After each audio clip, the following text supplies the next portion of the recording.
नमस्कार.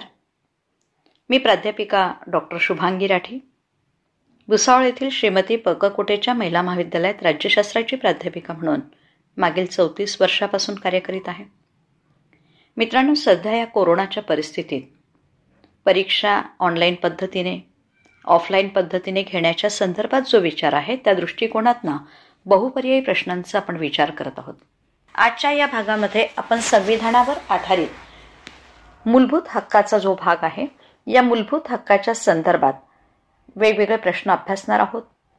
भारतीय राज्यघटनेचा जो तिसरा भाग आहे या तिसऱ्या भागामध्ये नागरिकांच्या सर्वांगीण विकासासाठी आपण पाहतो हक्क दिलेले आहेत, अधिकार दिलेले आहेत आणि या अधिकाराच्या संदर्भात ज्या महत्त्वाच्या तरतुदी आहेत या बहुपर्यायी प्रश्नातून आपण जाणून घेणार आहोत. चला तर मग प्रश्न क्रमांक 91 बघा. म्हणजे आतापर्यंत 90 झालेले आहे 6 भागामध्ये आणि आता 91 हा 7व्या भागामधला प्रश्न बघा.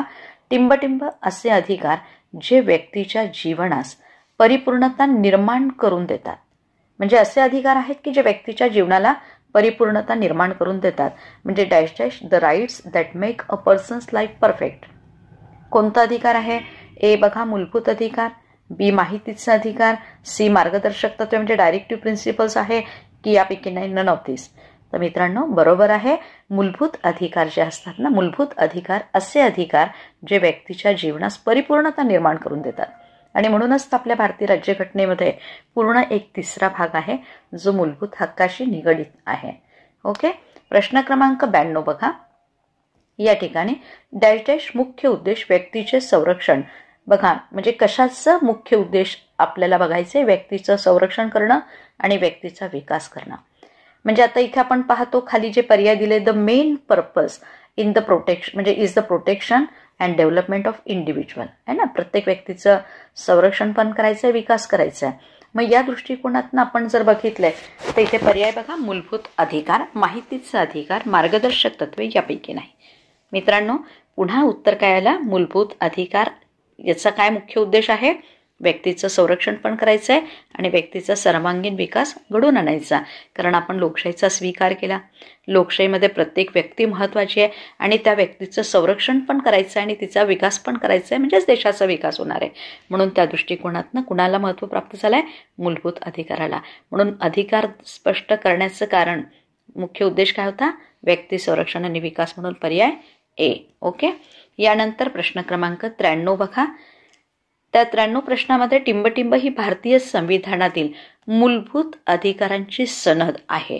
म्हणजे dash dash is a charter of fundamental rights in the Indian constitution. म्हणजे जसं आपण इंग्लंडमध्ये मॅग्ना चार्टा भरतो ना त्याप्रमाणे भारतीय अधिकाराची सनद असं कुणाला म्हटलेलं आहे? तर मित्रांनो माहितीचा अधिकार, मार्गदर्शक तत्वे, मूलभूत अधिकार, मानवाधिकार याच्यामध्ये पुन्हा एकदा ओके सी पर्याय मूलभूत अधिकाराला आपल्या भारतीय संविधानातील काय म्हणतात?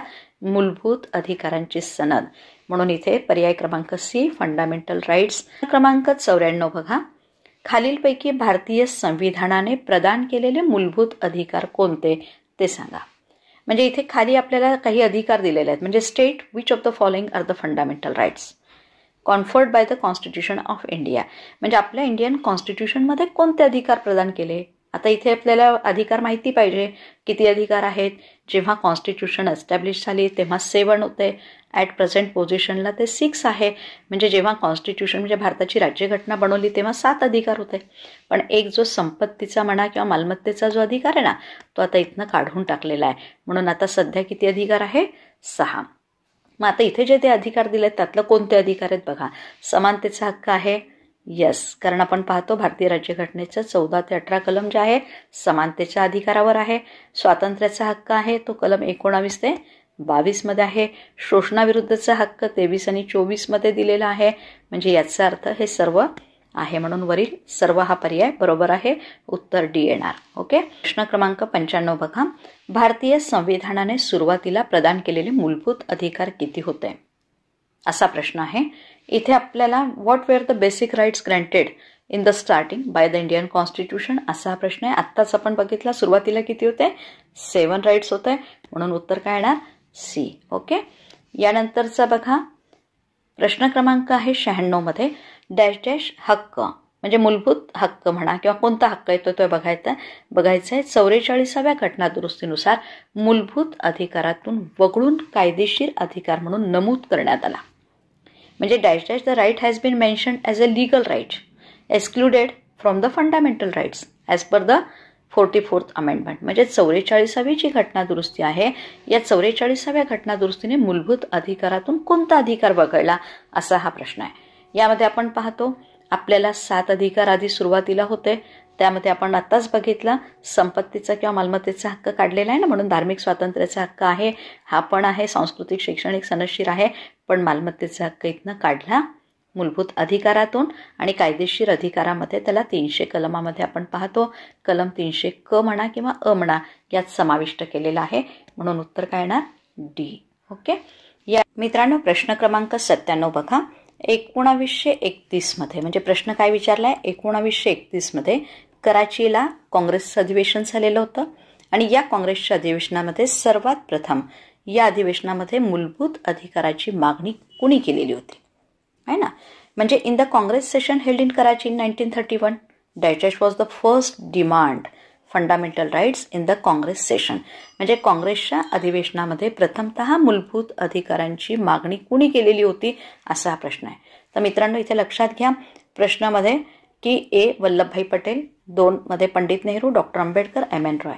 मित्रांनो माहीत नसेल तर लक्षात घ्या की आपले पोलादी पुरुष सरदार वल्लभभाई पटेल यांनी ही प्रथमतः मागणी केली होती कराची अधिवेशनात. कशाच्या संदर्भात? मूलभूत अधिकाराच्या संदर्भात. ओके. प्रश्न क्रमांक 98 बघा.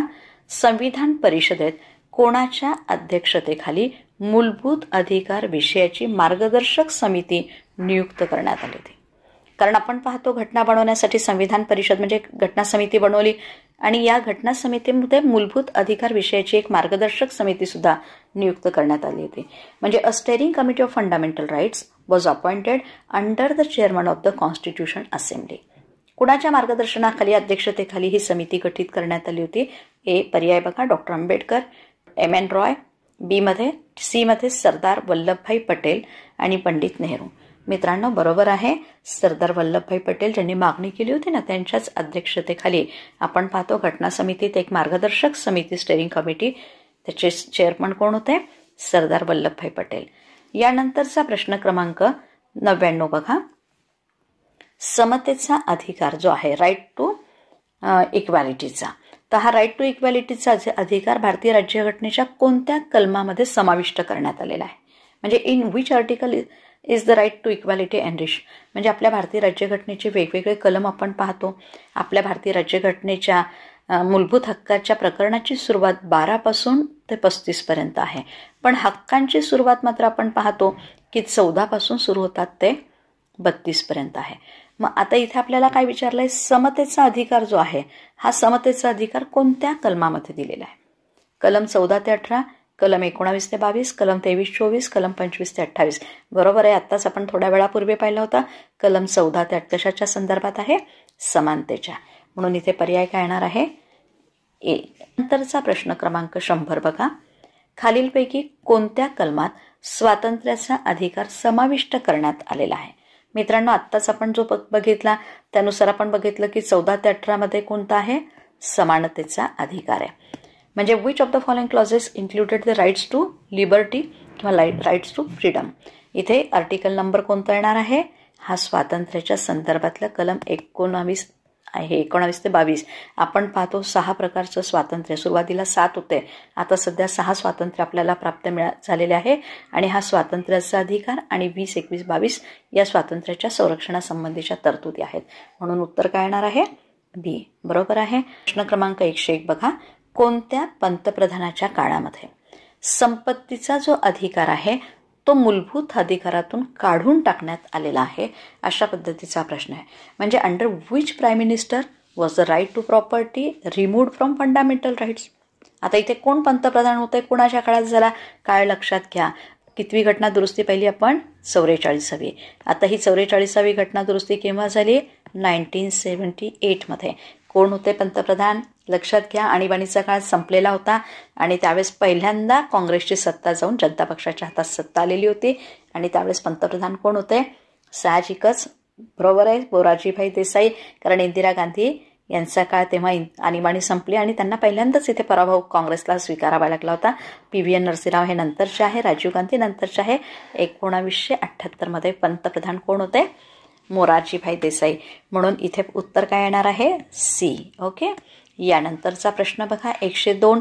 संपत्तीच्या अधिकाराला कलम टिंबटिंबनुसार कायदेविषयक अधिकार बनवण्यात आले. आपण पाहिलं की इथे मूलभूत अधिकारातून संपत्तीचा अधिकार किंवा मालमत्तेचा अधिकार काढला. मग आता तो कुठे टाकला? कायदेशीर अधिकारामध्ये. म्हणजे इथे the right to property was made a legal right आता झालाय तो, आहे ना. फंडामेंटल राईट्समधनं त्याला कोणतं स्वरूप प्राप्त झालं? Legal rights. म्हणून इथे आर्टिकल नंबर 31 तो काढला आणि तो कोणत्यामध्ये इन्सर्ट केला असा प्रश्न आहे. कशामध्ये समाविष्ट केला? तर मित्रांनो इथे कलम बघा 300, 300A, 300B आणि यापैकी नाही. तर इथे कलम कोणतं येणार आहे? 300A. आपण आता थोडा वेळापूर्वी विचार केला होता की भारतीय राज्यघटनेच्या कलम 300 A हा पार्ट टाकलेला आहे आणि त्यामध्ये संपत्तीचा अधिकार हा लीगल राईट्स म्हणून समाविष्ट करण्यात आलेला आहे. यानंतरचा प्रश्न क्रमांक 103 बघा, भारतीय राज्यघटनेच्या 3ऱ्या भागात खालीलपैकी कोणत्या कलमात राज्याची व्याख्या करण्यात आलेली आहे? म्हणजे in the 3rd part of the constitution of the Indian state which of the following clauses define a state, म्हणजे राज्याच्या संदर्भातली व्याख्या आहे. आपण पाहतो भारतीय राज्यघटनेच्या मूलभूत हक्काची सुरुवात आहे ना, प्रकरणाची सुरुवात कुठनं होते? कलम 12 ते 35 पण आर्टिकल 14 आहे. मग याच्या आधीच राज्याची व्याख्या आहे. मग राज्याची व्याख्या सुरुवातीलाच केलेली आहे कलम 12 म्हणून उत्तर काय येणार? बी. ओके. यानंतर प्रश्न बघा 104.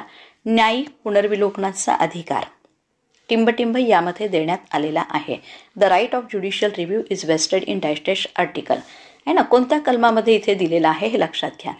आता आपण पाहतो की भारतीय राज्यघटनेचं जे 12वं आहे त्याच्यामध्ये कन्सेप्ट कशाची दिली आहे? राज्याची. 14 समानता आहे, पण कशासमोर? कायद्यासमोरची. 16 काय दिलंय? नोकरीबाबत समानतेचा विषय आलाय. मग आता एक न्यायिक अधिकार म्हणजे जर आपल्या मूलभूत हक्कावर गदा आली तर आपण न्यायालयाकडे जाऊ घेऊ शकतो आणि न्यायालय ठरवू शकतात. आपल्या अधिकारावर गदा आली असेल तर त्या ठिकाणी न्यायिक पुनर्विलोकनाचा अधिकार आपण पाहतो न्यायालयाला आहे. तो कोणत्या कलमाने प्राप्त झालेला आहे? कलम 23. म्हणून उत्तर काय येणार? ए. ओके. यानंतरचा प्रश्न क्रमांक 105 बघा, भारतीय राज्यघटनेमध्ये कलम टिंबटिंबमध्ये समतेच्या अधिकाराचे वर्णन करण्यात आलेले आहे. म्हणजे the right to equality is describe in article dash dash of the Indian constitution. प्रश्न तोच आहे, फक्त भाषा बदललेली आहे. याच्यापूर्वी आपण बघितला समतेच्या अधिकाराचं वर्णन कोणत्या कलमात आहे?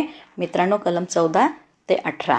फक्त भाषा बदलली म्हणून इथे प्रश्न मुद्दाम टाकलाय की जर भाषा बदलली तरी गडबडण्याचं कारण नाही. इथे समतेचा अधिकार आहे. समतेचा अधिकार कशात आला आहे? कलम 14 ते 18, आर्टिकल नंबर 14 to 18. ओके मित्रांनो, अशा प्रकारे आजच्या या भागामध्ये आपण मूलभूत हक्काच्या संदर्भातील 15 प्रश्नांचा विचार केलेला आहे. या पुढील भागामध्ये मूलभूत हक्कावर आधारित आणखी काही प्रश्न आपण घेणार आहोत. तर निश्चितच आपणास व्हिडिओमधनं मूलभूत अधिकारातल्या बेसिक संकल्पना समजण्यास मदत होत असेल अशी अपेक्षा बाळगते. आपल्या काही कल्पना असतील किंवा काही सूचना असतील तर कमेंट्स बॉक्सला व्हिडिओ कसा वाटला तेही टाका आणि काही सूचना असतील त्याही टाका, जेणेकरून पुढील व्हिडिओ बनवण्यासाठी मला मदत होईल. व्हिडिओ जर आवडला तर मित्रांनो लाईक आणि शेअर करायला अजिबात विसरू नका. अद्यापही माझं चॅनल जर आपण सबस्क्राईब केलं नसेल तर पुन्हा आठवण करून देते की आपण सबस्क्राईब करून घ्या, जेणेकरून यापुढचे जेही व्हिडिओज मी टाकेल त्याचे नोटिफिकेशन्स तुम्हाला प्राप्त होण्यास मदत होईल. Okay, bye, best of luck, thank you.